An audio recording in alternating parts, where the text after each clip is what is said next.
tidak untuk dan atas nama serta kepentingan klien kami berdasarkan surat kuasa khusus tertanggal atas nama Ananda Adi Saputra, jenis kelamin laki-laki, tempat tanggal lahir Surakarta 20 November 2000, umur 24, agama Islam, kewarganegaraan WNI, pekerjaan tidak bekerja, tempat tinggal Jalan Gatot Subroto nomor 16 Pasar Kliwon, Surakarta. Dengan ini perkenalkanlah kami selaku penasihat hukum terdakwa mengajukan nota pembelaan atas surat tuntutan jaksa penuntut umum dalam perkara dengan dugaan tindak pidana pencurian dengan kekerasan sebagaimana dimaksud dalam pasal 365 ayat 1 dan 2 KUHP.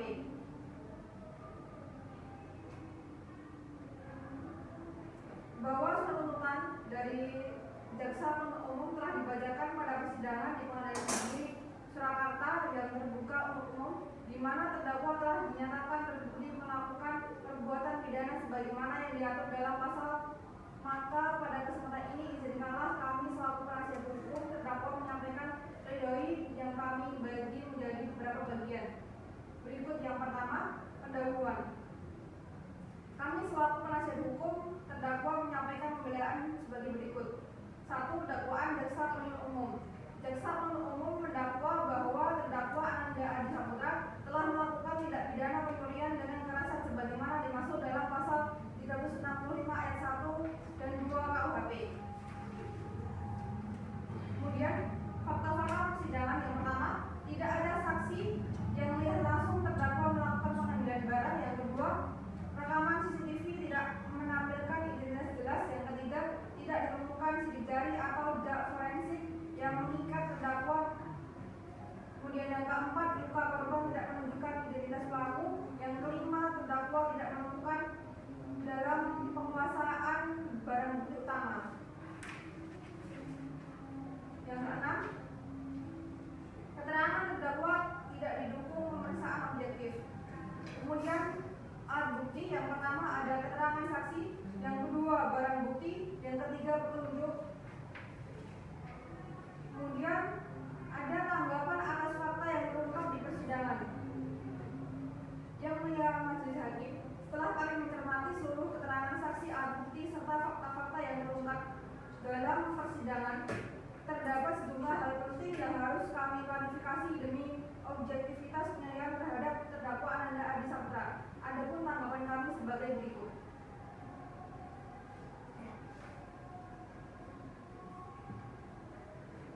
Yang pertama, identifikasi terdakwa berdasarkan CCTV tidak memenuhi standar pembuktian. Yang kedua, tidak ada saksi yang melihat secara langsung terdakwa mengambil barang. Kemudian yang ketiga, barang-barang yang diklaim sebagai barang bukti tidak berasal dari penguasaan langsung terdakwa. Yang keempat, tidak ada bukti forensik yang menghubungkan terdakwa dengan TKP. Yang kelima, luka korban tidak membuktikan identitas pelaku. 6.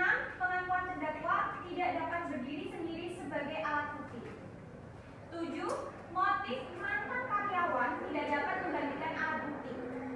Kemudian ada keempat, analisis yuridis. Dalam perkara pidana, untuk menjatuhkan pidana harus memenuhi pasal 183 KUHP. Hakim tidak boleh menjatuhkan pidana kecuali dengan sekurang-kurangnya 2 alat bukti yang sah dan ia memperoleh keyakinan. Yang kelima, kesimpulan dan penutup. Berdasarkan uraian di atas, kami menyimpulkan dakwaan yang pertama, dakwaan jaksa penuntut umum tidak terbukti secara sah dan meyakinkan. Kedua, tidak ada alat bukti langsung yang merujuk terdakwa sebagai pelaku. Ketiga, CCTV, saksi, dan barang bukti tidak memenuhi standar pembuktian pidana. Keempat, keraguan dalam pembuktian harus diputus untuk kepentingan terdakwa. Kelima, dengan demikian terdakwa layak untuk primer. Adapun alasan hukum yang mendasari pembelaan primer ini adalah sebagai berikut. Yang pertama, unsur mengambil barang sesuatu yang seluruhnya atau sebagian adalah milik orang lain tidak terbukti. Kedua, unsur disertai, diikuti, atau didahului dengan kekerasan juga tidak terbukti. Ketiga, identifikasi pelaku tidak memenuhi standar pembuktian pidana. Keempat, unsur pasal 365 ayat 2 kedua tidak terbukti.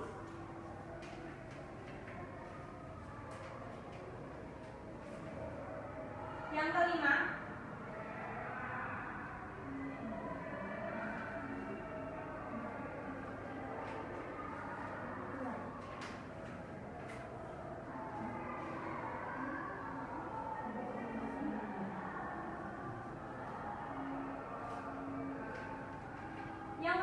maka kami mohon kepada Yang Mulia Majelis Hakim untuk menyatakan terdakwa tidak terbukti secara sah dan meyakinkan melakukan tindak pidana sebagaimana dakwaan primer.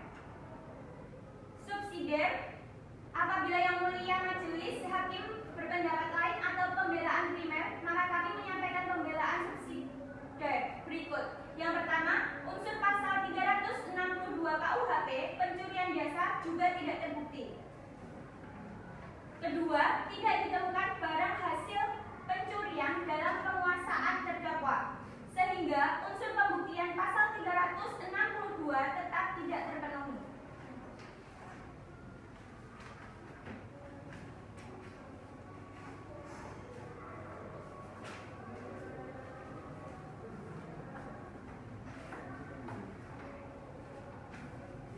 Baik, kepada jaksa penuntut umum atas pembelaan penasihat hukum, apakah akan mengajukan replik atau atas pembelaan tersebut?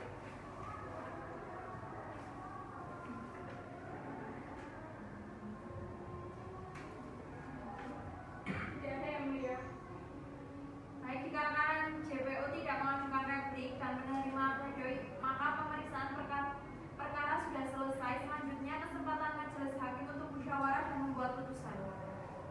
Dengan demikian, sidang akan dilanjutkan pada hari Rabu 29 Mei 2025 dengan agenda pembacaan putusan dari majelis hakim.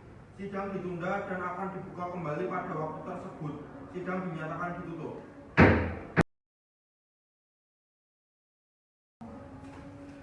Sidang pemeriksaan perkara pidana nomor 354-B/2025-PN-Surakarta akan segera dimulai. Majelis hakim memasuki ruang sidang. Seluruh hadirin dimohon berdiri.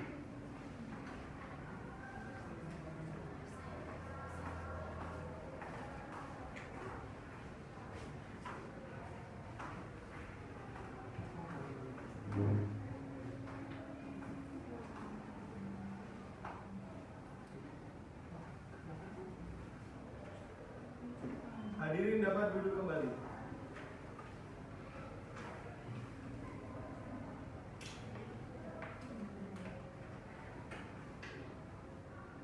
Sidang lanjutan perkara pidana pencurian dengan pemberatan Pengadilan Negeri Surakarta yang memeriksa dan mengadili perkara pidana nomor 354 PIB 2025 PN Surakarta atas nama terdakwa Ananda Adi Saputra pada hari ini Rabu 29 Mei 2025 dinyatakan dibuka dan terbuka untuk umum.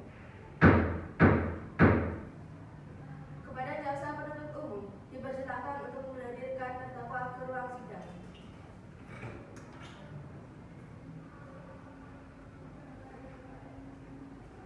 Saudara terdakwa, apakah saudara dalam keadaan sehat?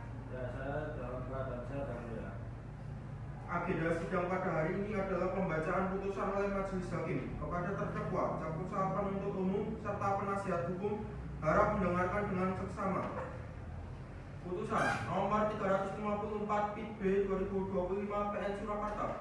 Demi keadilan berdasarkan ketuhanan yang Maha Esa, Pengadilan Negeri Surakarta yang mengadili perkara pidana dengan acara pemeriksaan biasa dalam tingkatan pertama menjatuhkan putusan sebagai berikut dalam perkara terdakwa atau para terdakwa.